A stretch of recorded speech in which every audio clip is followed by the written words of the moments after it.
I have been following the news before the soldiers were sent to Russia.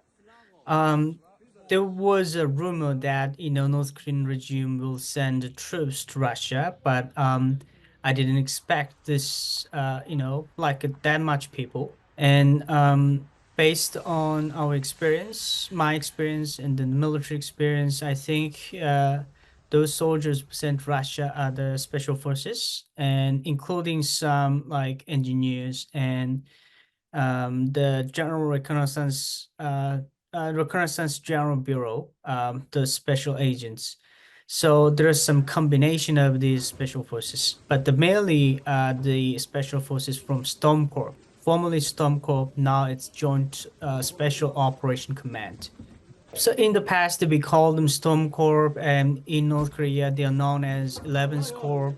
And it's well-known unit in North Korea. They are the special force. The Storm Corps was formerly consisted of the 10 brigades, like snipers, light, infantry, and then the airborne troopers. So those units have their own mission, and every unit has different missions, right? We all know the capability of Green Beret and other like special forces, well-known special forces in UK and France. So they are well trained, but in terms of North Korean special forces, they should be trained well. But since North Korea's economic decline from the 1990s, and especially we went through adios March, late 1990s, the Great Famine, and almost 3 million people were died, and it also impacted military. And I only served from 2002 to 2005, and just after Great Famine, and I heard from my senior people that at the time they ate 2 meals per day. So lots of people got malnutritioned, and then the situation was really severe. But luckily, after the North Korean leader and the South Korean leader summit in 2000, and then there are like international aid and then food aid from South Korea massively. So we were able to secure the rice and food at the moment. From that moment, like late 1990s, even though they are special forces, they had no intense training. And because obviously the food was the main problem. The second was we don't have like a fuel and equipments to have a training. And all like equipments, if you use a lot and you have to replace them, right? And there's no way North Korea can replace them easily. So we just to put them in the draw, or like in the like the store, and just to watch them, and then sometimes we just pretend do training with them. So it's more like for the show.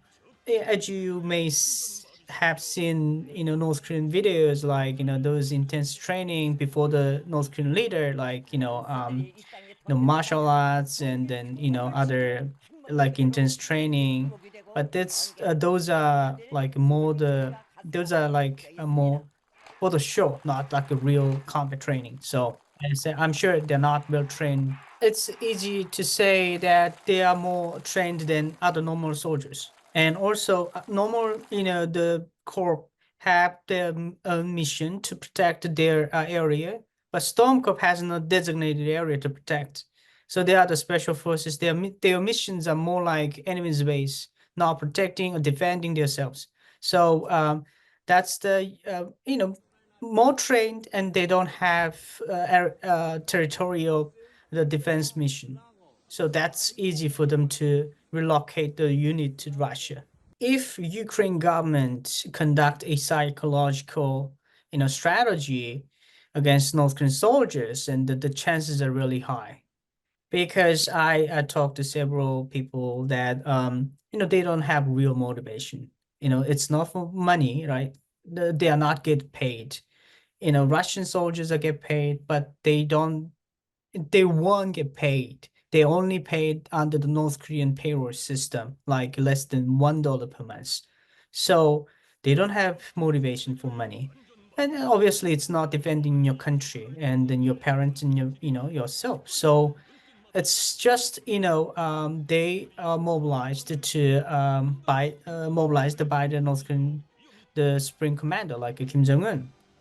So defection, I would expect more defection if, I said earlier, if the Ukraine government employ the proper the strategy. If I think of the North Korean soldiers psychology, I think they don't have mindset right now what to do. But once they experience the first battle, I think those like feeling, to avoid this battlefield will increase. So that's why I'm saying the Ukraine government should give the more, like, the guidelines, and cooperation with the South Korean government. So provide the guidelines, and then proper the material, like facts and truths, and then what's the deal behind the Kim Jong-un and Putin, and the money issue. So those facts will impact their mindset and the psychology. So um, but the defection will be like, I would expect from the beginning it will be like individual. As time goes by, I think there will be like a larger number of, like, a group defection. So that I would expect the group defection, including officers. So we have to give them more information than how officers and senior soldiers to collaborate, escape. There's also been a use that North Korean government to control the families. They move the families in one area to to monitor, but I'm sure it's not the case. So any military movement within North Korea is a secret, military secret. So the soldiers, they weren't allowed to share their movement with the families before they relocate to Russia. But I assume that there might be a order from the officers, to the higher rank officers, that send your mother, parents, the letter before you go to Russia. So that's a possibility. But I don't think North Korean regime formally informed the parents and families their sons will be, joining the Russian-Ukraine war. So that's not the case. But the rumors, and then the information, it will be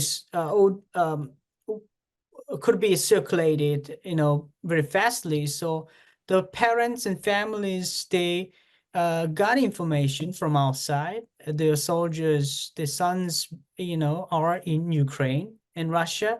So their parents, some, not just like entire parents, some parents will argue with the authorities why there were sons sent to the Russian Ukraine war, and then the complaint, the government's decision. So that's why those the parents and families were locked and monitored, not entire family. I would say, the Russian uniform and the equipments are well made, better than North Korean, uniforms. Obviously, Russian provided uniforms, and then, the equipment, because North Korean cannot provide them. And also, that's this deception strategy that, they're trying to avoid, North Korean soldiers are joining this war. In terms of uniform and equipment, I think North Korean soldiers are happy, because they think it's much better than North Koreans equipment in the uniform. But as you know, the communication is the problem, and Russian soldiers are obviously, they don't respect them as their fellow, the warriors. They will treat them as their the human shield. So in terms of the relationship, I think Russians are higher than the North Korean soldiers. And eventually, North Korean soldiers, initially, they don't understand, but eventually they will realize the hierarchy. So probably they will be not happy about that.